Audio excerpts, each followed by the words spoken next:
ولذلك لماذا انتشر في مجتمعنا تجار يبيعون الميني جوب والميني جوب والاسترتش. Allah Subhanahu wa Ta'ala menghadirkan manusia ke alam dunia ini sesuai dengan kehendak dan kebijaksanaannya. Lalu Allah Subhanahu wa Ta'ala menciptakan sekian banyak kehidupan. Dan kehidupan yang Allah paling sukai dari sekian banyak kehidupan manusia adalah kehidupan Rasulullah Shallallahu Alaihi Wasallam. Maka barang siapapun itu dari orang kaya atau orang miskin, orang pintar atau orang bodoh, pejabat atau rakyat jelata, orang sehat atau orang sakit, orang kaya atau orang miskin, orang desa atau orang kota, jika dia mengamalkan daripada kehidupan Rasulullah Shallallahu Alaihi Wasallam, maka dia akan berubah menjadi kekasih Allah Subhanahu wa Ta'ala. Seorang kekasih Allah, seseorang yang dicintai Allah, maka dua-duanya akan ijabah di sisi Allah. Seorang kekasih Allah ini, dia tidak akan terkesan kepada keadaan, tidak pernah merasa takut, dan tidak akan pernah merasa sedih. Jadi kalau ada berita-berita yang dahsyat datang kepada dirinya, maka ini tidak akan membesarkan daripada hatinya. Jika dia kehilangan sesuatu yang dicintainya, yang sudah melekat lama dengan dirinya, maka dia pun tidak akan merasa sedih. Inilah ciri-ciri dari kekasih Allah Subhanahu wa Ta'ala. Allah Subhanahu wa Ta'ala berfirman, "Ingatlah, sesungguhnya wali-wali Allah itu tidak ada kekhawatiran terhadap mereka dan tidak pula mereka bersedih hati." Qs. Yunus 62. Ketahuilah bahwa kekasih Allah Subhanahu wa Ta'ala hanya punya dua ciri saja, yaitu 1. Tidak pernah takut kecuali hanya kepada Allah. 2. Tidak pernah susah, sedih hatinya. Apabila kehidupan kita pada saat ini diliputi oleh ketakutan dan kesedihan, ada berita bencana kita takut, penyakit menyebar kita takut, berita begini dan begitu kita takut, ada kehilangan kita sedih, ada kejadian begini dan begitu kita sedih, maka ketakutan dan kesedihan ini obatnya hanya satu, yaitu ikuti kehidupan Rasulullah Shallallahu Alaihi Wasallam. Hari ini orang-orang diliputi ketakutan, salah satunya ketakutan akan penyakit. Takut akan berita tentang penyakit yang bermacam-macam. Mari kita lihat rumah sakit dan klinik-klinik penuh dengan pasien-pasien. Mereka dihantar ke sana dengan rasa ketakutan ataupun rasa kesedihan. Akan tetapi yang namanya penyakit kalau di alam dunia, bukanlah suatu penyakit yang hakiki. Pernah seorang Nabiullah, yaitu Nabi Ayub alaihi salam, diuji oleh Allah Subhanahu wa Ta'ala dengan penyakit selama 70 tahun sakit di alam dunia. Allah Subhanahu wa Ta'ala uji Nabi Ayub alaihi salam dengan sejenis penyakit kulit yang menjijikkan, sehingga menyebabkan dia diusir dari kampung halamannya. Asbab kesabaran Nabi Ayub alaihi salam, Allah puji beliau di dalam Al-Quran. Sesungguhnya kami dapati dia Ayub seorang yang sabar. Dialah sebaik-baik hamba, sesungguhnya dia amat taat kepada Tuhannya. Qs. Sat. 44. Allah Subhanahu wa Ta'ala menyatakan demikian, Inau awab, sebaik-baik hamba. Ini asbab beliau ingin kembali kepada Allah Subhanahu wa Ta'ala, rindu kepada Allah Subhanahu wa Ta'ala. Selama 70 tahun sakit, bukan sekedar harian, mingguan, atau bulanan, tapi bertahun-tahun. Maka gelar yang dicapai oleh seorang hamba yang sabar yang diuji dengan penyakit ini adalah nikmal abdu, yaitu sebaik-baik hamba. Sedangkan kita hari ini masih sehat, maka gelar apakah yang Allah berikan untuk kita ini masih tanda tanya. Apa sebabnya? Karena hari ini kita masih takut dengan keadaan dan sedih dengan keadaan. Padahal yang namanya penyakit ini bukanlah yang katanya penyakit lever, ginjal, jantung, atau diabetes, tetapi yang namanya penyakit adalah dosa yang melekat pada diri kita. Ini karena orang yang berpenyakitan di dunia jika dia mati maka selesai sudah penyakitnya. Coba kita lihat kuburan yang berserakan sekarang, adakah mereka yang sudah mati membawa penyakitnya ke alam kubur? Penyakit levernya, kankernya, ginjalnya, tidak ada, semuanya sudah ditinggalkan dan dipisahkan oleh kematian. Penyakit tersebut hilang bersama maut yang menjemput dia, selesai sudah penyakitnya.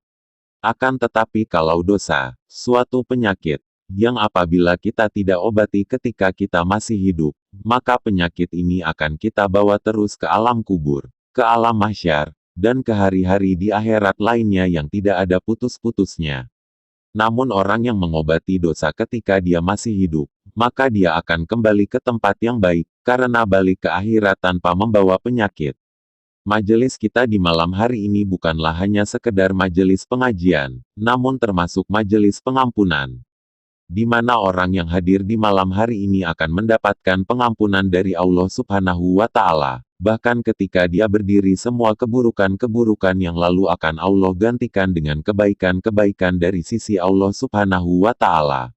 Maka majelis seperti ini harus dihidupkan di mana-mana, di semua tempat, agar kita tidak diombang-ambingkan oleh keadaan. Jadi kehidupan yang paling dicintai Allah Subhanahu wa Ta'ala di dunia ini adalah kehidupan yang mencontoh kehidupan Rasulullah Sallallahu Alaihi Wasallam. Atas perkara ini, Allah Subhanahu wa Ta'ala perintahkan Nabi Sallallahu Alaihi Wasallam untuk mengumumkan dan mengiklankan kepada umat. Katakanlah, jika kamu benar-benar mencintai Allah, ikutilah aku, niscaya Allah mengasihi dan mengampuni dosa-dosamu. Allah Maha Pengampun lagi Maha Penyayang. Qs. Ali Imran 31. Qul in kuntum tuhibbuanallah, artinya, apakah kalian benar-benar mencintai Allah? Ini karena cinta ada dua, yaitu 1. Cinta yang sadik, cinta yang benar. 2. Cinta yang kadzib, cinta yang palsu. Ana yuhibullah, artinya, saya cinta kepada Allah. Kata-kata yuhibu, mencintai, kalau hanya sekedar perkataan, maka ini hanya getaran di bibir saja. Jika hanya perkataan ini saja, maka dari anak kecil, orang gila, bahkan burung beo pun bisa mengatakan ini. Benarkah kita mencintai Allah Subhanahu wa Ta'ala? Maka ini ada persyaratan dan ada masyiruk. Persyaratannya adalah fatabi'wani, artinya, ikutilah aku, Rasulullah Shallallahu Alaihi Wasallam. Jadi orang yang tidak mengikuti Rasulullah Shallallahu Alaihi Wasallam, walaupun dia mengucapkan berjuta-juta kali, ana yuhibullah, artinya, aku mencintai Allah, maka dia akan termasuk golongan para pencinta palsu. Maka hari ini kita harus jujur kepada Allah Subhanahu wa Ta'ala bahwa mulai hari ini kita akan tarik kehidupan Rasulullah Shallallahu Alaihi Wasallam ini dan akan kita letakkan ke dalam kehidupan kita. Kalau sudah demikian, maka Allah Subhanahu wa Ta'ala berjanji, yuhibbukumullah, artinya Allah akan mencintai kamu. Kalau kita sudah ikut jalannya Rasulullah Shallallahu Alaihi Wasallam dan kehidupan Rasulullah Shallallahu Alaihi Wasallam, baru Allah akan jatuh cinta kepada kita. Lalu apa keuntungannya dicintai Allah? Fayakfir lakum dzunubakum, artinya Allah akan mengampuni dosa-dosa kamu. Allah akan mengampuni kita, membersihkan kita dari dosa-dosa, digugurkan, walaupun sebanyak buih di lautan. Maka kita akan seperti bayi yang terlahir kembali dari perut ibunya, bersih dari dosa-dosa. Kehidupan sunnah di malam hari ini, dan tekad kita ke depan akan menyebabkan kita seperti seorang pengantin baru yang duduk di pelaminan, di mana orang-orang akan mengucapkan selamat kepada kita, selamat menempuh hidup baru. Begitu pula para malaikat akan berduyun-duyun mengucapkan selamat kepada kita, selamat menempuh kehidupan baru, yaitu kehidupan dengan sunnah Rasulullah Shallallahu Alaihi Wasallam. Jika kehidupan Rasulullah Shallallahu Alaihi Wasallam ini ditinggalkan, maka akan timbul masalah-masalah yang besar dalam kehidupan kita. Kita akan menjadi mudah terkesan dengan keadaan. Kita akan jauh dari kebahagiaan karena sudah melenceng dari sunnah. Kehidupan Nabi Shallallahu Alaihi Wasallam ini adalah asas daripada kehidupan di dunia ini. Maka kehidupan Rasulullah Shallallahu Alaihi Wasallam harus dikaji. Bagaimana kehidupan Rasulullah Shallallahu Alaihi Wasallam ada dalam kehidupan kita? Kenapa kehidupan Rasulullah Shallallahu Alaihi Wasallam ini adalah kehidupan yang paling dicintai Allah Subhanahu wa Ta'ala? Tertib kehidupan Rasulullah Shallallahu Alaihi Wasallam ini adalah tertib daripada turunnya kitab suci Al-Quran. Ketika Rasulullah Shallallahu Alaihi Wasallam sebelum diangkat menjadi Rasul, semua orang senang dan suka kenapa Nabi Shallallahu Alaihi Wasallam Bahkan sampai dibilang, Al-Amin, artinya, orang yang terpercaya, atau, yang jujur. Sehingga semua orang percaya kepada Nabi Shallallahu Alaihi Wasallam. Sifat Nabi Shallallahu Alaihi Wasallam ini, jika dititipkan atau diamanahkan sesuatu, maka Rasulullah Shallallahu Alaihi Wasallam akan mengembalikan barang yang dititipkan ini persis tidak mengurangi apapun, pengembalian yang utuh kepada si pemilik. Berita tentang kejujuran Nabi Shallallahu Alaihi Wasallam menyebar ke semua orang, sehingga dari setiap mulut mengatakan, Al-Amin. Al-Amin. Kisah Nabi Shallallahu Alaihi Wasallam. Suatu ketika ada pertengkaran hebat antar suku selama 3 hari 3 malam di Mekah. Yang dipertengkarkan adalah suku mana yang paling berhak mengangkat batu Hajar Aswad ini ke atas Ka'bah ketika selesai renovasi. Setiap suku merasa merekalah yang paling berhak untuk meletakkan batu Hajar Aswad di Ka'bah. Akhirnya mereka bermusyawarah untuk mencari mufakat, karena mereka merasa sudah menghabiskan banyak waktu untuk bertengkar. Hasil keputusan musyawarah adalah menunjuk satu orang yang pertama kali masuk masjid sebagai hakim mereka. Atas kehendak Allah Subhanahu wa Ta'ala, ternyata secara tiba-tiba yang masuk ke masjid pertama kali ini adalah Rasulullah Shallallahu Alaihi Wasallam. Begitu Rasulullah Shallallahu Alaihi Wasallam masuk, semuanya bersepakat, ini adalah Al-Amin. Ini adalah Al-Amin. Mereka berkata, dialah yang paling berhak menghakimi kita dalam menyelesaikan sengketa ini dan menentukan siapa yang pantas meletakkan Hajar Aswad ke tempatnya di Ka'bah. Setelah Nabi Shallallahu Alaihi Wasallam masuk, mereka lalu meminta Nabi Shallallahu Alaihi Wasallam untuk ikut bermusyawarah dengan mereka. Mereka curhat kepada Nabi Shallallahu Alaihi Wasallam tentang masalah yang mereka hadapi dan meminta Nabi Shallallahu Alaihi Wasallam menjadi hakim atas masalah tersebut. Asbab daripada sifat Nabi Shallallahu Alaihi Wasallam yang cerdas, bijak, dan amanah, maka Nabi Shallallahu Alaihi Wasallam meminta selendang kepada mereka peserta musyawarah. Lalu dari selendang tersebut diletakkanlah batu Hajar Aswad ini di tengah. Keempat suku yang bersengketa diminta oleh Rasulullah Shallallahu Alaihi Wasallam untuk memegang setiap sudut dari selendang tersebut dan mengangkatnya untuk diletakkan di Ka'bah. Maka asbab ini selesailah seluruh masalah sengketa dan pertengkaran oleh para suku tersebut. Maka gegap gempita semua orang berteriak, inilah Al-Amin. Inilah Al-Amin. Siapa orang yang tidak senang dipuji? Siapa yang tidak senang dirinya mendapatkan gelar yang baik? Akan tetapi pujian dan celaan semua ini datangnya dari Allah, sebagai ujian kepada Nabi Shallallahu Alaihi Wasallam. Maka ketika Nabi Shallallahu Alaihi Wasallam berkholwat ke Gua Hira, Nabi Shallallahu Alaihi Wasallam diperintahkan membaca surat pertama yaitu Al-Alaq ayat 1. Bacalah dengan menyebut nama Tuhanmu yang menciptakan. Qs. Al-Alaq 1. Iqra artinya, bacalah. Umat Islam diperintahkan untuk membaca apa yang diminta untuk dibaca. Sedangkan Al-Quran belum sempurna diturunkan. Ini karena ayat-ayat Allah ada ayat yang ditulis sebagaimana Al-Quran secara zahiriyah. Namun juga ada ayat-ayat yang bisa dilihat dari peristiwa-peristiwa dan kejadian-kejadian di alam. Bahkan semua orang boleh membaca ayat Al-Quran tersebut yang diperlihatkan dalam peristiwa dan kejadian. Setelah Rasulullah Shallallahu Alaihi Wasallam membaca dan membaca keadaan ketika itu, maka suatu goncangan yang dahsyat dengan turunnya ayat Al-Alaq tersebut dibacakan oleh malaikat Jibril alaihi salam. Asbab kejadian ini Rasulullah Shallallahu Alaihi Wasallam dihibur oleh istrinya yang tercinta Sayyidatina Khadijah radhiyallahu anha. Kedatangan Jibril alaihi salam ini mendatangkan goncangan yang luar biasa terhadap diri Nabi Shallallahu Alaihi Wasallam karena merupakan suatu keanehan yang luar biasa bagi Nabi Shallallahu Alaihi Wasallam ketika itu. Namun sang istri, Khadijah radhiyallahu anha, penyejuk hati dan pendingin mata, mampu menenangkan keadaan Nabi Shallallahu Alaihi Wasallam ketika itu, yang sedang kebingungan dan penuh tanda tanya. Ketika itu solusi dari istri adalah menceritakan masalah sang suami kepada seorang alim besar zaman itu yaitu Warakah bin Naufal, pamannya. Nama lengkapnya adalah Warakah bin Naufal bin Asad bin Abde al-Uzza bin Qusay al-Qurasi. Ciri-ciri nabi yang akan diutus di tanah Arab sudah diketahui oleh Warakah bin Naufal. Hanya saja ketika nabi itu diutus kedua mata Warakah sudah buta, dan umur beliau sudah lanjut. Namun begitu beliau tidak tuli atau pekak. Warakah bin Naufal adalah seorang pengikut setia ajaran Nabi Ibrahim alaihi salam. Dia adalah seorang yang sangat menyukai ilmu agama. Dia mempelajari Taurat dan Injil, dua buah kitab yang diturunkan oleh Allah kepada Nabi Musa alaihi salam dan Nabi Isa alaihi salam, dan keluarga mereka tidak ada yang menyembah berhala, membunuh anak perempuan dengan cara mengubur mereka hidup-hidup.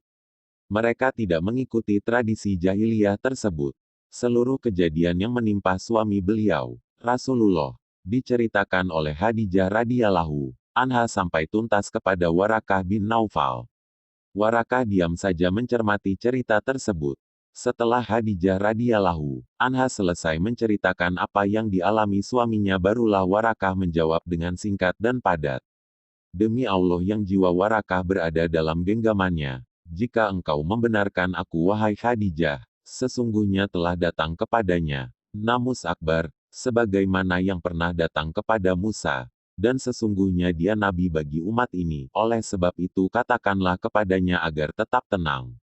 Demikianlah jawaban yang diberikan Warakah kepada kemenakannya Khadijah radhiyallahu anha. Mendengar berita ini langsung dari anak pamannya, Khadijah radhiyallahu anha sangat gembira dan pulang ke rumah. Sampai di rumah didapatinya Nabi sudah bangun, wajahnya mulai cerah, tubuhnya tidak gemetar lagi dan nafasnya tidak tersengal-sengal lagi. Melihat keadaan ini Khadijah radhiyallahu anha memberanikan diri untuk bertanya kepada Nabi walau di hatinya bercampur cemas, gelisah dan perasaan gembira. Aduhai Tuhan, aduhai, apakah gerangan yang menimpa kekasihku? Apakah yang menimpa engkau wahai kekasihku? Katakanlah padaku, katakanlah padaku. Nabi menjawab, selimutilah aku, selimutilah aku. Khadijah radhiyallahu anha berkata, sekarang aku sudah tidak sabar lagi untuk mengetahui permasalahan ini, maka ceritakanlah padaku. Nabi Shallallahu alaihi wasallam menjawab, aku sangat mengkhawatirkan diriku. Maksud Nabi, dia khawatir kalau binasa karenanya karena dia tidak tahu apa sesungguhnya terjadi.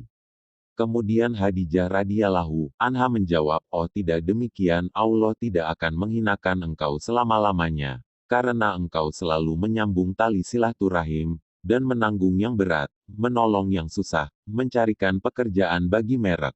Dengan adanya jawaban yang tulus dari seorang istri, kemudian Nabi menceritakan apa yang dia alami. Setelah itu Khadijah bertanya lagi kepada Rasulullah Shallallahu alaihi wasallam. Tidakkah engkau bertanya siapakah engkau, siapa yang datang bersama engkau dan apa maksudmu datang padaku? Lalu Nabi Shallallahu alaihi wasallam menjawab, aku mendengar dia berkata, saya Jibril.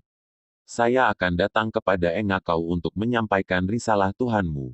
Mendengar jawaban itu Khadijah radhiyallahu anha terdiam dan Nabi Shallallahu alaihi wasallam pun diam juga, sebab dia tahu apa yang disampaikan oleh pamannya Warakah bin Naufal benar adanya.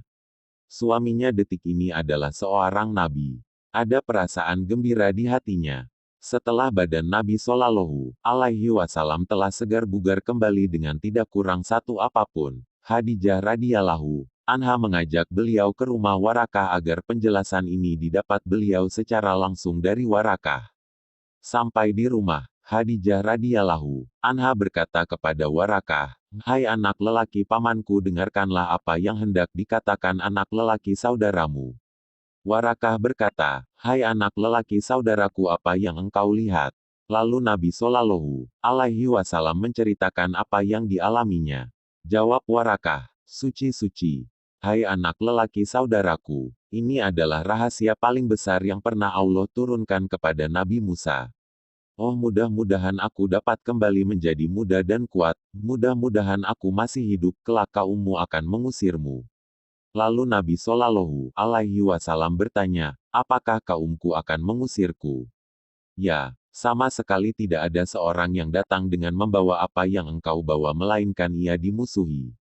Dan jikalau aku dapat mengalami bersama harimu, kelak engkau dimusuhi, maka aku akan menolongmu dengan pertolongan yang kuat. Pemberitahuan daripada seorang alim ini membuat Rasulullah Shallallahu Alaihi Wasallam merasa risau akan tanggung jawab yang besar. Lalu apa yang harus dilakukan setelah itu? Apa yang harus dibuat? Sehingga wahyu yang kedua, seperti yang di Gua Hira, datang kembali kepada Rasulullah Shallallahu Alaihi Wasallam. Wahai orang yang berselimut, Rasulullah, bangunlah, buanglah selimutmu, lalu berilah peringatan, dan Tuhanmu agungkanlah.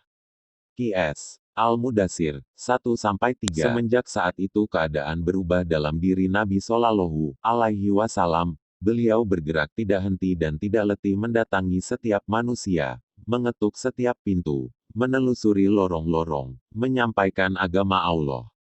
Sehingga gelar yang Nabi Shallallahu Alaihi Wasallam terima sebagai pujian kini sudah tidak ada lagi. Ini karena mereka saat itu punya adat yang ingin dirubah Nabi Shallallahu Alaihi Wasallam menjadi ibadat. Adat orang-orang pada saat itu suka menyembah daripada 360 patung-patung yang berserakan di sekeliling Ka'bah. Akan tetapi Rasulullah Shallallahu Alaihi Wasallam menginginkan agar mereka menyembah hanya kepada Tuhan yang satu yaitu Allah Subhanahu wa Ta'ala. Pada waktu itu tidak ada wirid, yang ada hanya lafaz. Ya ayyuhana askulu la ilaha illallah tuflihu, artinya, wahai manusia ucapkanlah la ilaha illallah maka kamu akan berjaya, bahagia atau selamat. Lafaz inilah yang dijadikan wirid diucapkan berulang-ulang, dijejalkan ke telinga orang-orang saat itu. Namun bagi orang keyakinannya ada kepada patung dan berhala, mereka tidak bisa menerima ajakan Rasulullah Shallallahu Alaihi Wasallam. Karena antara ajakan dengan keinginan orang-orang pada saat itu berbeda, menyebabkan hati mereka berontak. Dari pemberontakan hati ini, dari hati yang sama dulu memuji, Al-Amin, kini keluarlah cacian. Ya sahir, engkau adalah seorang penyihir. Ya syair, engkau adalah seorang penyair. Ya Majnun, engkau adalah seorang gila. Padahal baru kemarin rasanya mereka memanggil Al-Amin, kini berubah memanggil Al-Majnun. Namun Nabi Shallallahu Alaihi Wasallam tidak patah semangat dan berhenti hanya karena celaan ini. Ini karena Nabi Shallallahu Alaihi Wasallam tidak terkesan akan pujian dan celaan. Inilah kehidupan yang betul-betul dicintai oleh Allah Subhanahu wa Ta'ala, yaitu tidak terkesan dengan keadaan, tidak terkesan dengan pujian atau celaan. Demikian pula ini umat dulu di kurun waktu awal. Maka kalau ada umat yang berjalan seperti ini, pindah dari masjid ke masjid, mengetuk dari pintu ke pintu, bagi mereka yang simpati akan memberi gelar kepada mereka sebagai aulia-aulia Allah, ahlullah, para wali Allah, kekasih Allah. Namun sekarang Allah menguji apakah kita setia-setia pada Allah dan pada kerja dakwah ini, atau terkesan kepada keadaan. Pada hari ini ada yang memberi gelar kepada kita sebagai teroris-teroris. Orang yang buat usaha dakwah seperti cara Nabi diejek dengan orang yang bodoh. Mau pujian sebagai aulia Allah ataupun sebagai teroris atau orang yang bodoh, jangan kita lari, tetapi tetaplah berada dalam usaha dakwah cara Rasulullah Shallallahu Alaihi Wasallam ini. Dengan cara seperti ini maka amal kita ini akan melekat pada diri kita, sebagaimana kehidupan daripada Rasulullah Shallallahu Alaihi Wasallam. Rasulullah Shallallahu Alaihi Wasallam tidak pernah terkesan dengan keadaan, tetapi terkesannya dengan perintah Allah Subhanahu wa Ta'ala. Begitu pula dengan kita. Orang yang mudah terkesan dengan keadaan, maka hidupnya akan terombang-ambing oleh berbagai peristiwa. Apabila kita tekuni daripada kerja Nabi Shallallahu Alaihi Wasallam, di mana kerja Nabi Shallallahu Alaihi Wasallam ini adalah jalan untuk mencintai Allah Subhanahu wa Ta'ala, sehingga orang-orang yang mengikutinya akan menjadi orang-orang yang dicintai oleh Allah Subhanahu wa Ta'ala. Salah seorang sahabat Rasulullah Shallallahu Alaihi Wasallam, yaitu Abdullah bin Mas'ud radhiyallahu anhu, mengatakan, tidak sempurna iman salah seseorang di antara kalian sehingga orang yang mencela kepadanya atau memuji kepadanya, baginya sama saja. Maksudnya adalah, 1. Orang datang mencela atau menghina dia tidak terkesan. 2. Orang memuji pun dia juga tidak terkesan. Baginya orang yang mencela atau memuji sama saja, tidak merubah sifat hatinya atau keimanannya. Terkesannya hanya pada kerja dakwah ini saja. Ini karena kerja yang mulia ini dilirik oleh orang yang setia kepada Rasulullah Shallallahu Alaihi Wasallam dan orang yang dicintai oleh Allah Subhanahu wa Ta'ala. Bukan dilirik oleh mata zahirnya tetapi dilirik oleh mata batinnya. Ketika dilirik oleh mata batinnya, maka yang dinyatakan sendiri oleh Allah Subhanahu wa Ta'ala. Katakanlah, inilah jalan agamaku, aku dan orang-orang yang mengikutiku mengajak kamu kepada Allah dengan hujah yang nyata. Maha suci Allah, dan aku tiada termasuk orang-orang yang musyrik. Qs. Yusuf 108. Qul hadzihi sabili, artinya, katakanlah wahai Muhammad ini adalah jalanku, jalan hidup Rasulullah. Apa jalan hidup Rasulullah Shallallahu Alaihi Wasallam? Apakah jalan perdagangan, jalan pertanian, jalan industri? Tidak, melainkan, atu ilalah artinya, yaitu mengajak manusia taat kepada Allah. Atun naas mengajak manusia. Umat ini menjadi hebat karena dikeluarkan untuk manusia. Tugas dakwah ini untuk mengajak manusia. Ini mengajak manusia saja belum selesai kita dakwahi, kita sudah tergesa-gesa mau dakwah mengajak jin. Jangan tergesa-gesa, sempurnakan dakwah kita kepada manusia, nanti ada masanya jin akan ikut sendiri. Bagaimana cara dakwah kita? Ala basyirotin, artinya, yaitu dengan mata hati. Ada dua jenis penglihatan. 1. Mata yang ada di luar ini yaitu mata di kepala adalah basar. 2. Mata yang ada di dalam kolbu atau hati kita ini adalah basirah. Jika orang sudah memandang dengan pandangan hati ini maka ia akan mendapatkan fadilah ilmu yang sempurna. Maka untuk memahami perintah-perintah Allah ini tidak bisa dengan menggunakan kecerdasan yang ada dalam otak, melainkan dengan mata hati kita. Jika mata hati ini sudah bertakwa maka yang akan keluar adalah sinar ketakwaan. At-taqwa ahahuna 3 kali kata Rasulullah Shallallahu Alaihi Wasallam. Jika kita sudah bertakwa kepada Allah maka kita harus ikut tertib yang diperintah oleh Allah Subhanahu wa Ta'ala dan ikut caranya Rasulullah Shallallahu Alaihi Wasallam. Allah Subhanahu wa Ta'ala berfirman, bertakwalah kepada Allah niscaya Allah mengajarkanmu. Qs. Al-Baqarah 282. Watakullah wa yu'allimukumullah, artinya, jika kita bertakwa kepada Allah, maka Allah sendirilah yang akan mengajarkan ilmu kepada kita. Maka jika Allah ingin mengajarkan maka tidak akan ada sesuatu yang sulit ataupun rumit. Sehingga kita bisa paham saat itu juga sebagaimana kepahaman orang-orang yang sudah mendapatkan ridho Allah Subhanahu wa Ta'ala, yaitu para sahabat radhiyallahu anhum ajmain. Fikir para sahabat ini adalah bagaimana mereka bisa mentransfer kehidupan Nabi Shallallahu Alaihi Wasallam ke dalam dirinya dan kehidupannya secara kafah, 100%. Kecintaan Salman radhiyallahu anhu terhadap sunnah Nabi Shallallahu Alaihi Wasallam. Sebagai contoh bagaimana kecintaan Salman radhiyallahu anhu terhadap sunnah Nabi Shallallahu Alaihi Wasallam. Suatu ketika Nabi Shallallahu Alaihi Wasallam mengajak Salman radhiyallahu anhu berjalan-jalan ke atas bukit. Salman radhiyallahu anhu melihat Nabi Shallallahu Alaihi Wasallam mematahkan sebuah ranting lalu menguncang-guncangkannya, sehingga daun-daunnya berguguran. Nabi Shallallahu Alaihi Wasallam berkata kepada Salman radhiyallahu anhu, wahai Salman, mengapa engkau hanya melihat saja dan tidak menanyakan mengapa aku melakukan ini? Maka Salman langsung mengikuti daripada perintah Rasulullah Shallallahu Alaihi Wasallam, ya Rasulullah, mengapa engkau melakukan itu? Nabi Shallallahu Alaihi Wasallam menjawab, wahai Salman, ketahuilah sesungguhnya orang yang melakukan salat 5 waktu, dosa-dosanya bergugurang sebagaimana daun-daun yang gugur dari ranting ini. Setelah wafatnya Rasulullah Shallallahu Alaihi Wasallam, Salman radhiyallahu anhu merindukan sesuatu yang dilakukan Rasulullah Shallallahu Alaihi Wasallam, namun belum dikerjakannya. Maka Salman radhiyallahu anhu mengajak kawannya untuk pergi ke bukit, ke tempat di mana Rasulullah Shallallahu Alaihi Wasallam pernah mengajaknya. Ketika itu Salman radhiyallahu anhu melakukan dengan sempurna 100% dari gaya, cara, posisi yang dilakukan Rasulullah Shallallahu Alaihi Wasallam ketika itu, yaitu mematahkan ranting lalu menguncang-guncangkannya, sehingga daun-daunnya berguguran. Sama seperti bersama Nabi Shallallahu Alaihi Wasallam, Salman radhiyallahu anhu bertanya kepada kawannya Abu Sulaiman radhiyallahu anhu, "Wahai Abu Sulaiman, mengapa engkau hanya melihat saja dan tidak menanyakan kenapa aku melakukan ini?" Maka Abu Sulaiman pun bertanya sebagaimana Salman bertanya ketika bersama Rasulullah Shallallahu Alaihi Wasallam. Salman radhiyallahu anhu menjawab, "Wahai Abu Sulaiman, ketahuilah sesungguhnya orang yang melakukan salat 5 waktu, dosa-dosanya bergugurang sebagaimana daun-daun yang gugur dari ranting ini.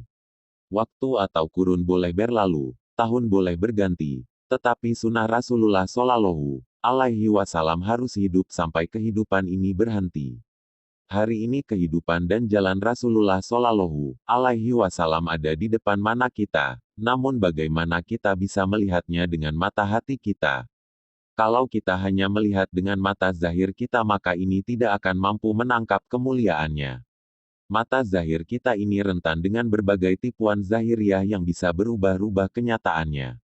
Sehingga sunnah daripada Rasulullah Shallallahu Alaihi Wasallam menjadi tidak nampak karena melihat ada yang lain yang lebih baik secara zahiriah. Padahal yang baik menurut pandangan mata belum tentu baik untuk kita. Inilah ujian bagi kita. Semua yang kita lihat ini adalah imtihan, ujian bagi ini umat. Maka setan ini sangat pandai mengalihkan pandangan kita, yaitu 1. Dimunculkan keindahan terhadap sesuatu yang terlihat oleh mata zahir. 2. Dimunculkan kebosanan kita terhadap kerja yang mulia ini. Maka sebentar saja kita sudah mengucapkan selamat tinggal terhadap kerja yang mulia ini asbab tertipu oleh pandangan zahir yang seakan-akan indah yang dibuat oleh setan laknatullah alaih. Kita tinggalkan jalan daripada Rasulullah Shallallahu Alaihi Wasallam menuju ke jalan yang kita lihat menarik secara pandangan mata zahiriah ini. Maka jika dengan demikian yang terjadi, kelak kita baru tahu bahwa kita sudah terjerumus menjadi pecinta-pecinta yang palsu tadi. Analogi kerja guru dan keadaan umat. Seorang guru ini digaji oleh kepala sekolah atau kepala madrasah. Maka dia diberikan fasilitas-fasilitas oleh sekolah atau madrasah. Tugasnya guru ini untuk apa? Mengajar titik. Akan tetapi guru ini melihat tembok sekolah kok kelihatannya sudah usang. Maka si guru ini punya inisiatif untuk mengecat sendiri tembok tersebut dan mengganti warna tembok sekolah yang sudah kumuh dan usang tadi. Maka apa yang terjadi? Ketika bel sekolah berbunyi, waktu dia harus mengajar, si guru tersebut masih sibuk memperbaiki dan mengecat tembok yang sudah usang tersebut. Guru ini dipanggil oleh kepala sekolah. "Wahai Pak Guru, itu bel sudah berbunyi dan anak-anak sudah menunggu untuk diajar. Bapak kenapa tidak mengajar?" Maka si guru tersebut mengatakan, Bapak kepala sekolah, mengapa Anda tidak paham? Bukankah mengecat tembok sekolah ini merupakan suatu kebaikan? Memperbaiki tembok sekolah ini merupakan suatu kebaikan. Mempercantik sekolah suatu kebaikan. Ini adalah suatu kebaikan." Kepala sekolah menjawab, "Betul, itu suatu kebaikan. Namun kamu digaji bukan untuk mengecat atau memperbaiki tembok. Kamu digaji untuk mengajar." Keadaan umat hari ini pun demikian. Umat yang berontak hatinya tadi juga demikian pemikirannya. Apakah bekerja untuk keluarga, mencari nafkah, memberi orang lain pekerjaan, juga bukan merupak. Ada perintah dari RT, ada perintah dari kelurahan, ada perintah dari kecamatan, ada perintah dari wali kota, ada perintah dari bupati, ada perintah dari gubernur, ada perintah dari menteri, ada perintah dari presiden. Perintah-perintah ini mempunyai keutamaan-keutamaan. Umat hari ini tidak paham kedudukan-kedudukan dari perintah-perintah yang ada. Sehingga umat hari ini tidak bisa membedakan antara perintah RT dengan perintah presiden. Demikian juga kita tidak bisa membedakan antara amal dakwah ini dengan amal yang lain. Padahal dakwah ini tidak sama dengan amal pada umumnya. Allah Subhanahu wa Ta'ala sudah membedakan dengan jelas antara amal dakwah dengan amal yang lainnya pada umumnya. Allah pisahkan kekhususan amalan dakwah ini dengan amalan yang lainnya. Siapakah yang lebih baik perkataannya daripada orang yang menyeru kepada Allah, mengerjakan amal yang saleh dan berkata, "Sesungguhnya aku termasuk orang-orang yang berserah diri." QS. Fussilat 33. Mana perkataan, siapakah yang lebih baik daripada perkataan orang yang mengajak taat dakwah kepada Allah? Di sini seakan-akan Allah menantang amal mana lagi yang lebih baik daripada dakwah. Inilah keutamaan amal dakwah tersebut. Kemuliaannya dan ketinggiannya sudah Allah bedakan dengan amal-amal lain pada umumnya. Wa amilan solihah artinya, dan beramal soli. Apakah dakwah ini tidak termasuk daripada amal soli? Orang tua kita mengatakan dalam bayannya tentang tafsir, Wal Asri, oleh ulama Kiai Haji Ali Maksum dari Pondok Pesantren Krapyak, Yogyakarta, yang dikenal dengan Kiai kuno atau tradisional. Kiai Maksum yang Kiai kuno ini bisa menjelaskan tentang kekhususan dakwah. Anehnya Kiai modern tidak bisa menjelaskan kekhususan dakwah ini. Jadi menurut Kiai ini semua orang dalam kerugian, orang kaya rugi, yang miskin rugi, yang berpangkat rugi, orang awam rugi, orang desa rugi, orang kota rugi, orang pintar rugi, orang bodoh rugi, kecuali orang-orang yang mempunyai 4 sifat. Siapakah mereka yang memiliki 4 sifat sehingga tidak terkena dampak kerugian tersebut? 1. Alat zina amanu, kecuali orang yang beriman. 2. Wa amilus salihah, kecuali orang-orang yang beramal soli. 3. Watawasau bil haq, kecuali orang yang berdakwah, orang yang menasehati orang lain kepada yang hak kebenaran. Inilah yang kosong atau tidak dilakukan umat selama ini, saling berwasiat, saling mengulang-ulang, mentakror, tentang yang hak. 4. Watawasau bis sabar, kecuali orang yang saling berwasiat untuk menetapi kesabaran. Ini karena dalam kerja dakwah ini kesabaran merupakan suatu keharusan. Sangat riskan jika kita berdakwah ini tanpa kesabaran. Kerja dakwah ini satu pelaminan dengan sabar yang tidak bisa dipisahkan. Jika kita mau terjun dalam dakwah, syarat yang pertama adalah kita harus sabar. Jadi dakwah ini tidak bisa berdiri sendiri tanpa kesabaran. Tanpa sabar kita tidak akan bisa dakwah. Jadi kalau kita mempunyai kriteria ini, ada perintah dari RT, ada perintah dari kelurahan, ada perintah dari kecamatan, ada perintah dari wali kota, ada perintah dari bupati, ada perintah dari gubernur, ada perintah dari menteri, ada perintah dari presiden. Perintah-perintah ini mempunyai keutamaan-keutamaan. Umat hari ini tidak paham kedudukan-kedudukan dari perintah-perintah yang ada. Sehingga umat hari ini tidak bisa membedakan antara perintah RT dengan perintah presiden. Demikian juga kita tidak bisa membedakan antara amal dakwah ini dengan amal yang lain. Padahal dakwah ini tidak sama dengan amal pada umumnya. Allah Subhanahu wa Ta'ala sudah membedakan dengan jelas antara amal dakwah dengan amal yang lainnya pada umumnya. Allah pisahkan kekhususan amalan dakwah ini dengan amalan yang lainnya. Siapakah yang lebih baik perkataannya daripada orang yang menyeru kepada Allah, mengerjakan amal yang saleh dan berkata, sesungguhnya aku termasuk orang-orang yang berserah diri. QS. Fussilat 33. Mana perkataan, siapakah yang lebih baik daripada perkataan orang yang mengajak taat dakwah kepada Allah? Di sini seakan-akan Allah menantang amal mana lagi yang lebih baik daripada dakwah. Inilah keutamaan amal dakwah tersebut. Kemuliaannya dan ketinggiannya sudah Allah bedakan dengan amal-amal lain pada umumnya. Wa amilan solihah artinya, dan beramal soli. Apakah dakwah ini tidak termasuk daripada amal soli? Orang tua kita mengatakan dalam bayannya tentang tafsir, Wal Asri, oleh ulama Kiai Haji Ali Maksum dari Pondok Pesantren Krapyak, Yogyakarta, yang dikenal dengan Kiai kuno atau tradisional. Kiai Maksum yang Kiai kuno ini bisa menjelaskan tentang kekhususan dakwah. Anehnya Kiai modern tidak bisa menjelaskan kekhususan dakwah ini. Jadi menurut Kiai ini semua orang dalam kerugian, orang kaya rugi, yang miskin rugi, yang berpangkat rugi, orang awam rugi, orang desa rugi, orang kota rugi, orang pintar rugi, orang bodoh rugi, kecuali orang-orang yang mempunyai 4 sifat. Siapakah mereka yang memiliki 4 sifat sehingga tidak terkena dampak kerugian tersebut? 1. Alat zina amanu, kecuali orang yang beriman. 2. Wa amilus salihah, kecuali orang-orang yang beramal soli. 3. Watawasau bil haq, kecuali orang yang berdakwah, orang yang menasehati orang lain kepada yang hak kebenaran. Inilah yang kosong atau tidak dilakukan umat selama ini, saling berwasiat, saling mengulang-ulang, mentakror, tentang yang hak. 4. Watawasau bis sabar, kecuali orang yang saling berwasiat untuk menetapi kesabaran. Ini karena dalam kerja dakwah ini kesabaran merupakan suatu keharusan. Sangat riskan jika kita berdakwah ini tanpa kesabaran. Kerja dakwah ini satu pelaminan dengan sabar yang tidak bisa dipisahkan. Jika kita mau terjun dalam dakwah, syarat yang pertama adalah kita harus sabar.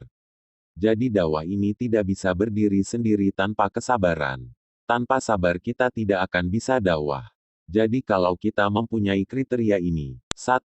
Keimanan yang betul dan kuat. 2. Amal-amal solih yang lurus. 3. Dakwah atas yang hak. 4. Kesabaran. Maka kita akan terselamatkan daripada kerugian di akhirat nanti.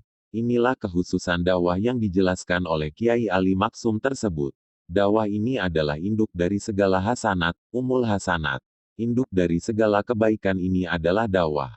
Ini jika dakwah ini benar-benar dihidupkan.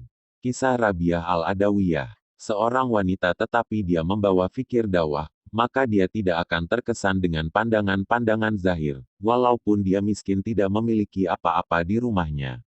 Wanita ini selain menjadi daiyah, dia tidak akan terkesan kepada pesona-pesona keduniaan yang menyebabkan dia keluar rumah. Dia tidak akan terkesan dengan kebendaan yang indah-indah, bahkan dia tidak akan memasukkan kebendaan yang indah-indah dipandang mata tersebut ke dalam rumahnya. Melainkan dia akan hiasi rumahnya dengan amalan-amalan seperti tasbihat, zikir, tilawat, tahajud. Bagi orang yang biasa menghidupkan amalan ini, ketika dia melihat benda maka dia akan melihat itu sebagai suatu amalan. Jika ada takaza mengorbankan benda tersebut di jalan Allah, tidak sulit baginya mengorbankannya. Sehingga benda-benda tersebut berubah dari mal atau harta benda menjadi suatu amalan. Inilah perbedaan antara ahlul mal dan ahlul amal. Maka suatu saat rumah yang dihuni oleh wanita daiyah ini dilirik oleh kalangan pencuri sebagai rumah yang mudah untuk dijadikan target pencuriannya. Maka masuklah pencuri tersebut ke rumah wanita tadi. Namun asbab sifat wanita tersebut yang betul-betul dermawan, apabila ada orang lain masuk ke rumahnya maka akan dia jamu.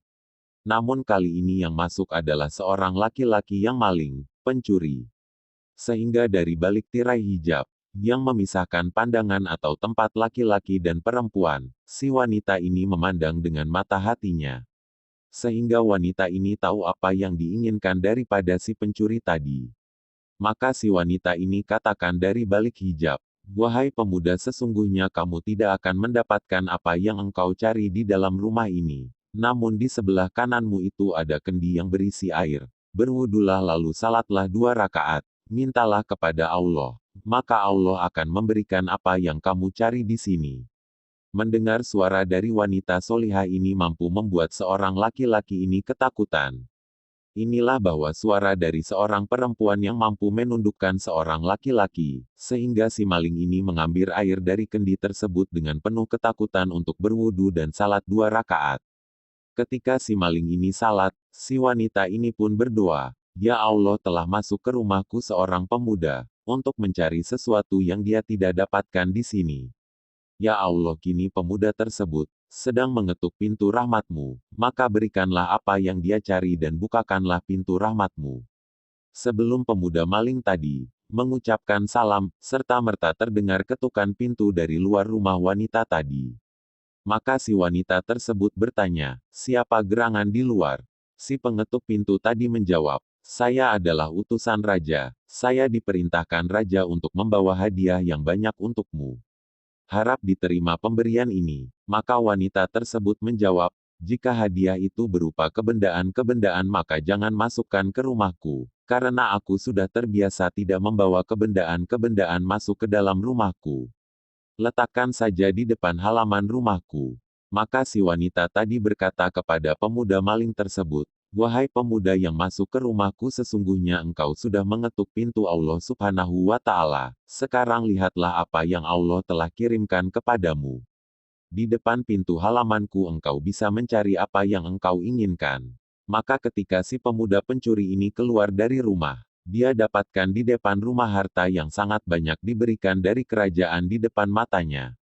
Melihat ini si pemuda langsung menangis, kenapa selama ini saya selalu mengambil hak orang lain dengan cara menyusahkan mereka, padahal dengan salat 2 rakaat.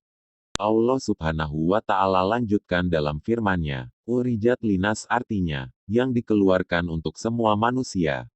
Di sini Allah mengatakan urijat bukan harajat. Dalam ilmu nahwu maksudnya adalah kalau harajat berarti kita sendiri yang mengeluarkan, tetapi ini urijat berarti siapa yang mengeluarkan. Yang mengeluarkan adalah Allah Subhanahu wa Ta'ala. Hadirnya kita malam ini di sini adalah Allah yang mengeluarkan kita untuk datang ke sini. Berbahagialah kita yang dikeluarkan Allah untuk semua manusia. Ini adalah bagian dari kehendak Allah Subhanahu wa Ta'ala mengeluarkan kita untuk manusia. Ini agar semua manusia ini mau melihat kita, bercermin kepada kita, karena kita sebagai cairu ummah. Agar kita bisa menjadi cermin umat, maka janganlah kita sekali-kali ada keinginan untuk memecahkan cermin tersebut. Jika umat harus melihat cermin yang sudah berpecah-pecah, maka mereka hanya akan menemukan wajah yang telah terpecah-pecah, tidak utuh, dan bengkok-bengkok. Wajah umat yang bengkok-bengkok ini adalah asbab kita, cairu ummah yang telah pecah seperti cermin yang pecah. Umat ini adalah penentu arah manusia mau dibawa kemana. Al-Mukmin Miratul Mukmin artinya orang beriman menjadi cermin bagi orang beriman. Namun kalau cerminnya pecah bagaimana jadinya? Lalu Allah Subhanahu wa Ta'ala melanjutkan dalam firman-Nya, Tamuruna bil ma'ruf wa tanhauna 'anil munkar, artinya, mengajak kepada amalan yang ma'ruf dan mencegah daripada amalan yang mungkar. Di sini ada 2 amalan yang Allah perintahkan. 1. Ada perintah mengerjakan amalan makrufat. 2. Ada perintah menghindari amalan mungkarat. Dalam usul-usul dakwah yang sering kita muzakarahkan berulang-ulang lagi dan lagi, di situ terdapat usul-usul amalan makrufat, amar makruf dan amalan mungkarat, nahi mungkar, yaitu 4 hal yang diperbanyak inilah amalan makrufat. 1. Dakwah ilallah. 2. Ta'lim wa ta'alum. 3. Zikir wal ibadah. 4. Khidmat. Jika ini kita lakukan maka ini akan menyebar kemana-mana dan mereka akan melakukan amalan-amalan ini. Hari ini kita terkantuk-kantuk mendengarkan hal ini, padahal pembicaraan seperti ini adalah puncaknya makrufat. Bayangkan jika setiap orang mau berdakwah, mau talim belajar agama ataupun mengajarkannya, setiap orang mau membuat amalan zikir, baca Quran dan salat-salat wajib maupun sunnah, lalu mereka mau berkhidmat. Maka jika ini tersebar, suasana makrufat pun akan terbentuk dan tersebar. 4 hal yang ditinggalkan ini adalah amalan nahi mungkar, munkarot. 1. Berharap kepada makhluk. 2. Meminta kepada makhluk. 3. Memakai barang orang lain tanpa izin. 4. Boros dan mubazir. Berharap kepada selain Allah dan meminta kepada selain Allah adalah bentuk kemungkaran yang terbesar kepada Allah. Begitu juga memakai barang tanpa izin ini adalah pembangkangan terhadap nilai-nilai yang Allah cintai yaitu sifat amanah. Sedangkan boros dan mubazir ini adalah sifatnya setan. Jadi usul-usul dakwah ini seharusnya kita renungkan dan kita hayati. Maka sudah seharusnya kita berdoa kepada Allah di malam hari mohon kekuatan untuk dapat mengamalkan amalan makrufat dan melindungi kita dari amalan mungkarat. Mohonkan agar keyakinan kita senantiasa terjaga dari sifat berharap dan meminta kepada selain Allah. Ia akan na'budu wa ia akan nasta'in, artinya, hanya kepada Engkaulah kami menyembah dan hanya kepada Engkaulah kami mohon pertolongan. Kalau kita ibadah dan sujud kepada Allah, namun tangan kita masih mengadah kepada makhluk, ini keyakinan yang macam apa? Jadi jangan kita mengharap kepada makhluk apalagi meminta. Berharaplah dan memintalah hanya kepada Allah. Kita harus tahu bagaimana bermuamalah yang baik. Jika itu milik dan hak orang lain jangan kita ambil. Jika kita mengambil daripada hak orang lain yang bukan hak kita, maka ini akan menyebabkan rizki yang kita dapat ini bisa menjadi tidak halal. Jika rizki yang kita dapat tidak halal, maka ibadah-ibadah kita tidak akan diterima oleh Allah SWT. Semua yang namanya urusan rizki ini nanti akan Allah tanyakan datangnya dari mana dan kemana dihabiskannya. Ini semua akan dihisap oleh Allah Subhanahu wa Ta'ala. Oleh karena itu jangan boros dan mubazir. Boros dan mubazir ini adalah sifat-sifat setan. Bagaimana jadinya dalam kehidupan kita ini jika kita mengadopsi daripada sifat-sifat setan ke dalam kehidupan kita?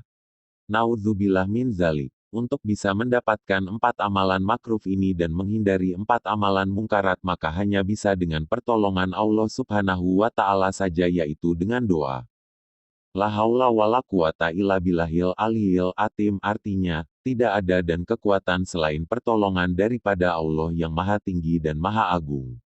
Hari ini kita dengar hanya kata-kata, akibatnya kita tidak bisa membedakan mana yang mungkar dan mana yang makruf. Maka dari itu jika kita sudah betul-betul melakukan perkara dakwah ini, maka kita ambil dakwah ini secara keseluruhan dari tertib-tertibnya dan sifat-sifatnya, baru kita akan bisa sampai ke tujuan.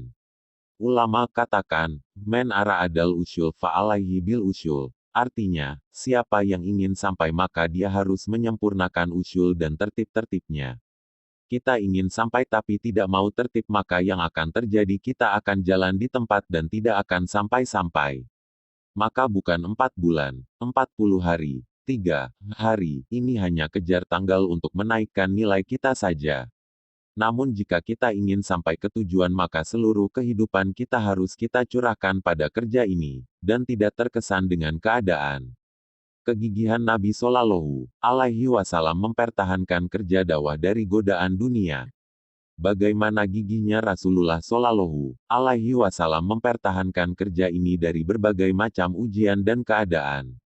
Orang-orang Quraisy ketika itu ingin menghentikan Nabi Shallallahu Alaihi Wasallam dari melakukan kerja ini, maka mereka selidiki kehidupan Rasulullah Shallallahu Alaihi Wasallam. Sebagaimana umat ini mengkaji kehidupan Rasulullah Shallallahu Alaihi Wasallam dalam sirah nabawiyah. Maka apa yang orang-orang Quraisy temukan pada waktu itu? 1. Nabi Shallallahu Alaihi Wasallam masih muda dan istrinya sudah tua ketika itu. 2. Kehidupan Nabi Shallallahu Alaihi Wasallam miskin. 3. Hidup tanpa jabatan. Maka datanglah para pemimpin Quraisy menghadap Nabi Shallallahu Alaihi Wasallam dengan tawaran-tawaran. 1. Apabila engkau menginginkan wanita-wanita yang cantik, muda, dan belia, maka kami akan bariskan di hadapanmu. 2. Harta akan diberikan yang banyak agar menjadi orang terkaya di Quraisy. 3. Jabatan akan diberikan agar menjadi orang terpandang di Quraisy. Namun Nabi Shallallahu Alaihi Wasallam karena sudah punya sifat istikhlas walaupun istrinya sudah jauh lebih tua melebihi dirinya, harta tidak punya, dan jabatan tidak ada. Beliau tetap tegar menghadapi tawaran-tawaran yang indah tersebut.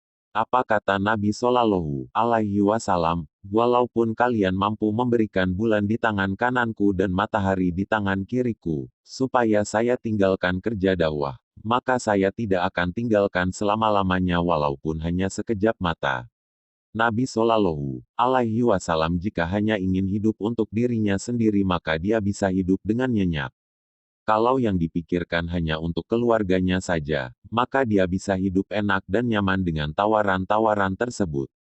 6. Kisah Nabi Shallallahu Alaihi Wasallam mendapat siksaan di Taif. Ketika anak-anak Taif melemparkan Nabi Shallallahu Alaihi Wasallam dengan batu yang menyebabkan Nabi Shallallahu Alaihi Wasallam berdarah. Malaikat katakan, "Ya Rasulullah, andaikan engkau berkenan maka aku akan angkat kedua gunung yang menghimpit Taif, lalu akan aku hancurkan Taif dengan membalikkan gunung tersebut menghantam Taif. Sehingga semua orang akan mati tergencet oleh kedua gunung tadi." Apa yang Nabi Shallallahu Alaihi Wasallam lakukan? Tidak, jangan lakukan itu. Saya hingga saat ini masih memikirkan dan mengharapkan air yang masih tersimpan di dalam tulang sulbi, belum menjadi sperma, kelak akan dizahirkan, dinampakkan oleh Allah Subhanahu wa Ta'ala sebagai penyembah Allah Subhanahu wa Ta'ala dan tidak akan musyrik selama-selamanya. Jadi fikir Nabi Shallallahu Alaihi Wasallam yang sedemikian rupa yang menyebabkan agama tersebar di seluruh alam. Maka untuk inilah dakwahnya Rasul Shallallahu Alaihi Wasallam tidak bisa dihentikan dengan apa saja. 1. Nabi Shallallahu Alaihi Wasallam diuji dengan kesenangan yaitu tawaran-tawaran pemimpin Quraisy. 2. Nabi Shallallahu Alaihi Wasallam diuji dengan kesusahan dari penyiksaan sampai percobaan pembunuhan. Semuanya Nabi Shallallahu Alaihi Wasallam lewati dengan tegar dan sabar, tidak berhenti sedikit pun dari dakwah walaupun hanya sekejap mata. Sebagaimana seseorang belajar tahfiz menjadi seorang hafiz, dia akan pelajari daripada tajwidnya, mahrajnya Al-Quran. Namun kalau ditanyakan kepada orang yang tahfiz ini, apakah bumi itu datar atau bundar, maka si murid ini akan menjawab, saya tidak mempunyai pengetahuan tentang itu. Ini karena tarbiyah dan imtihan yang dihadapi santri ini adalah pelajaran-pelajaran tentang tahfiz Quran.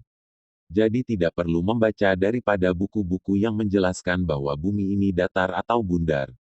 Demikian istikhlasnya si santri ini dalam pelajarannya adalah menjadi ahli dalam ilmu tahfiz tadi. Kita pun demikian juga cukup dengan menjadi ahli 6 sifat saja. Jangan kita terjebak ilmu ini dan itu. Pegangan kita harus seperti ini. Saya memang tidak tahu ini dan itu, namun yang saya ketahui cukup dengan 6 sifat saja. Seorang calon dokter ketika dia masuk ke universitas kedokteran, namun yang dia baca malah buku-buku tentang elektronik, maka tidak mungkin dia akan lulus menjadi dokter yang baik. Dalam praktek beda antara praktek seorang dokter dengan seorang yang ahli teknik bangunan. Kalau seorang ahli bangunan maka yang akan dia bawa adalah kertas gambar, penggaris pulpen, untuk bisa membuat konstruksi bangunan. Beda dengan dokter yang harus membawa pisau bedah, termometer, suntik, dan obat-obatan dalam melaksanakan tugas kedokterannya. Inilah praktek memang seperti itu. Dokter yang baik adalah dokter yang mampu mengobati daripada pasien. Jika kita memandang kerja ini hanya dengan pandangan basar, bukan dengan basirah, maka sulit kita bisa mencapai derajat istikhlas sebagaimana Rasulullah Shallallahu Alaihi Wasallam. Jika ini terjadi maka kita akan mudah terombang-ambing, sehingga tertaskil dengan dakwah-dakwah keduniaan. Ini menyebabkan kita akan meninggalkan kerja yang mulia ini. Inilah maksud dari pertemuan kita malam ini yaitu bagaimana bisa wujud dalam diri kita ini sifat istikhlas dalam dakwah. Dalam kerja ini bahwasanya seseorang itu dapat hidayah atau tidak dapat hidayah ini adalah urusannya Allah Subhanahu wa Ta'ala. Namun yang penting bagi kita adalah kecintaan kita terhadap kerja ini saja. Ada saja orang yang tidak paham mengkritik, oh kerja model seperti itu datang dari rumah ke rumah dengan mengetuk pintu itu terlalu lambat, kuno. Sekarang kita sudah ada televisi, sekali siaran ratusan ribu rumah bisa dicapai. Namun cara seperti itu bukanlah cara seperti yang dilakukan Rasulullah Shallallahu Alaihi Wasallam. Lalu mereka akan berkata lagi, tuh lihat tidak ada yang mau ikutkan. Maka bergembiralah orang yang bisa mendapatkan dirinya istiqomah yaitu ketika orang ikut, dia bersyukur. Dan ketika orang tidak ada yang ikut, dia tetap istiqomah. Apabila kita mengambil jalan dakwah ini namun tidak mengadopsi cara dan kehidupan Rasulullah Shallallahu Alaihi Wasallam, maka yang akan terjadi adalah rekayasa-rekayasa pemikiran saja. Inilah kerja dakwah Rasulullah Shallallahu Alaihi Wasallam yaitu dengan membentuk rombongan-rombongan dakwah. Hingga menjelang wafatnya sekalipun Rasulullah Shallallahu Alaihi Wasallam masih membentuk rombongan Usamah bin Zaid radhiyallahu anhu untuk diberangkatkan di jalan Allah. Bahkan rombongan belum sampai ke tujuannya, Rasulullah Shallallahu Alaihi Wasallam sudah meninggal dunia. Rombongan yang sudah berjalan ini terkesan dengan keadaan sehingga mereka bermusyawarah ingin kembali ke Madinah. Ini karena mereka mendengar wafatnya Rasulullah Shallallahu Alaihi Wasallam dan Madinah akan serang oleh Yahudi dan Romawi. Sedemikian mencekamnya suasana ketika itu. Selepas musyawarah maka diutuslah Umar radhiyallahu anhu untuk menemui Khalifah Abu Bakar as-Siddiq radhiyallahu anhu. Umar radhiyallahu anhu meminta agar rombongan tersebut bisa ditarik pulang untuk membantu pengamanan di Madinah dari serangan musuh. Namun apa kata Abu Bakar radhiyallahu anhu? Wahai Umar, katakan kepada mereka, apakah mereka ingin menjaga Islam atau menjaga Madinah? Kalau ingin menjaga Islam teruskan daripada perjuangan. Saya tidak bisa menarik rombongan yang telah dibentuk oleh Rasulullah Shallallahu Alaihi Wasallam di masa hidupnya. bagaimana saya bisa menarik rombongan yang telah dibentuk Rasulullah Shallallahu Alaihi Wasallam tersebut setelah wafatnya?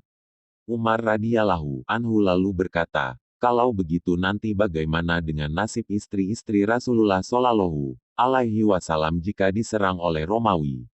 Secara serta-merta Sayyidina Abu Bakar radhiyallahu anhu memegang daripada leher baju Umar radhiyallahu anhu, ajabaru fi jahiliyah wa hawarun fi Islam, artinya, wahai Umar, apakah kamu seorang pemberani ketika jahiliyah namun menjadi seorang cengeng ketika dalam Islam? Seorang yang lembut namun demi agama bisa menjadi keras, dan seorang yang keras demi agama bisa menjadi lembut, inilah kehidupan.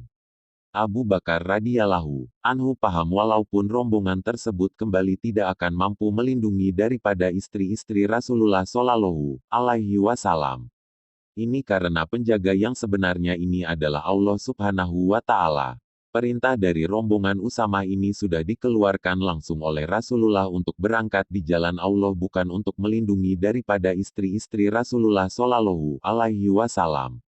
Jadi siapa yang akan menjaga istri-istri Rasulullah Shallallahu Alaihi Wasallam ini? Allah Subhanahu wa Ta'ala. Jika seseorang itu membantu agama Allah, maka Allah pasti akan bantu dia keluar dari masalah-masalahnya. Jika rombongan Usamah radhiyallahu anhu berangkat, maka dia akan membantu Islam, dan orang-orang Islam akan dijaga oleh Allah. Namun jika rombongan Usamah ini pulang, maka dia hanya membantu orang-orang Islam, namun rombongan Usamah tidak akan mampu melindungi daripada kota Madinah dari serangan musuh. Mana yang didahulukan, membantu Islam atau membantu orang Islam? Abu Bakar radhiyallahu anhu yakin jika kita membantu agama Allah yaitu deng. Padahal di antara istri Rasulullah Shallallahu Alaihi Wasallam ini adalah termasuk anaknya Abu Bakar radhiyallahu anhu sendiri, yaitu Aisyah radhiyallahu anha. Sayyidina Abu Bakar radhiyallahu anhu tidak memikirkan daripada nasib anaknya ini, melainkan yang dipikirkan adalah nasib daripada agama Islam. Sedangkan hari ini kita tidak lagi mewarisi daripada sikap Abu Bakar radhiyallahu anhu. Hari ini kita gara-gara anak dan istri, kita rela meninggalkan perjuangan agama. Ini karena umat hari ini melihat perjuangan agama dari mata basyarnya, bukan mata basyirahnya. Ujian datang kepada umat ketika itu di bawah kepemimpinan Khalifah Abu Bakar As-Siddiq radhiyallahu anhu. Selain ancaman dari orang Yahudi dan Romawi yang akan menyerang Madinah, timbul juga kekacauan dengan banyaknya orang murtad dan nabi palsu.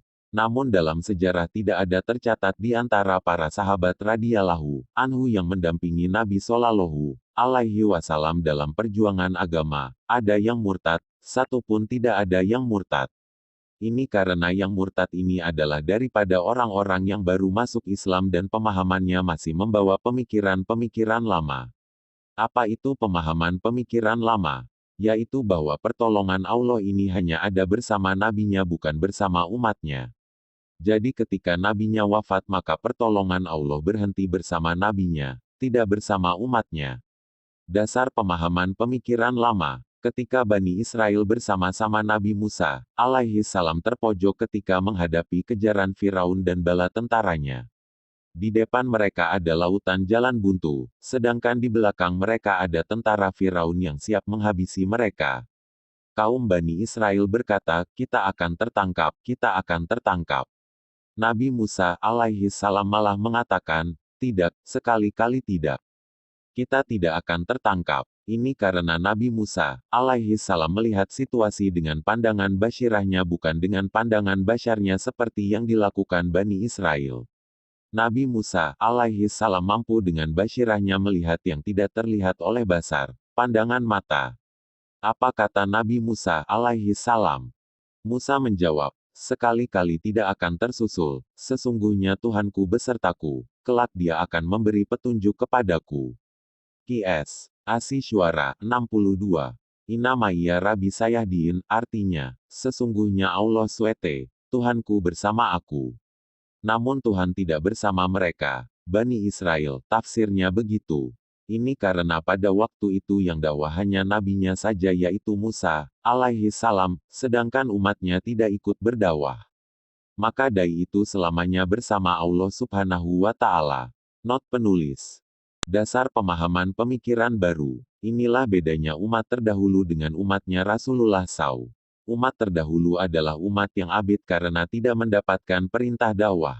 Sedangkan umat Rasulullah Shallallahu Alaihi Wasallam ini adalah umat yang dai karena mendapatkan perintah melanjutkan dakwah Nabi Shallallahu Alaihi Wasallam hingga akhir kiamat.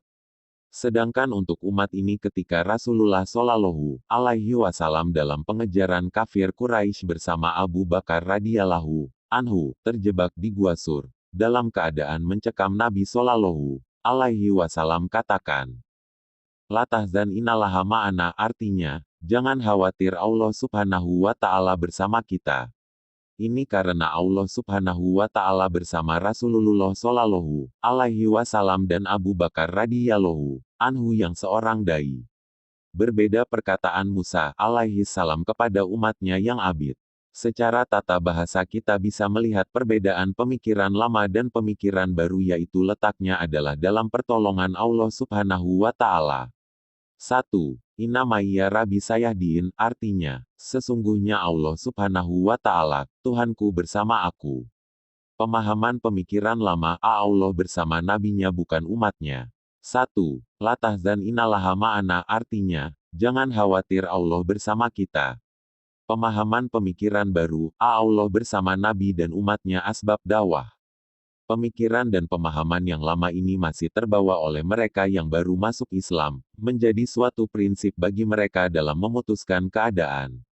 Sehingga ketika Rasulullah Shallallahu Alaihi Wasallam wafat, mereka mengira bahwa pertolongan Allah tidak lagi bersama umatnya, maka dengan mudah mereka pun meninggalkan Islam, menjadi murtad. Mereka yang murtad ketika itu wajib pilihannya bagi Abu Bakar radhiyallahu anhu sebagai khalifah untuk memerangi mereka, karena nantinya bisa menjadi ancaman dalam situasi yang genting pada waktu itu. Pilihannya hanya dua, bersama Allah dan Rasul-Nya atau bersama musuh Allah yang akan menyerang pada waktu itu. Inilah musibah yang pertama setelah wafatnya Rasulullah Shallallahu Alaihi Wasallam, yaitu munculnya pemurtadan sejumlah orang-orang ketika itu. Musibah yang kedua setelah wafatnya Rasulullah Shallallahu Alaihi Wasallam, orang tidak mau lagi membayar zakat. Maka Abu Bakar radhiyallahu anhu sebagai khalifahnya Rasul ingin agar suasana agama yang ada di zaman Rasulullah Shallallahu Alaihi Wasallam ini sama dengan masa di kekhalifahannya. Kecintaan Abu Bakar radhiyallahu anhu ini kepada Islam telah membuat Abu Bakar radhiyallahu anhu ketika itu mengambil sikap dalam menghadapi pengemplang zakat. Kalau ada orang yang berzakat pada zaman Nabi unta bersama talinya, sekarang kurang tali saja tetap akan saya perangi dan saya bunuh. Ini karena apa? Ini karena di dalam seutas tali ini yang mengikat leher unta sekalipun, juga ada hak daripada fakir miskin. Orang miskin pada saat itu tidak ada yang demonstrasi walaupun mereka tidak membayar zakat. Baru-baru ini ada program pemerintah, yaitu bantuan langsung tunai untuk fakir miskin.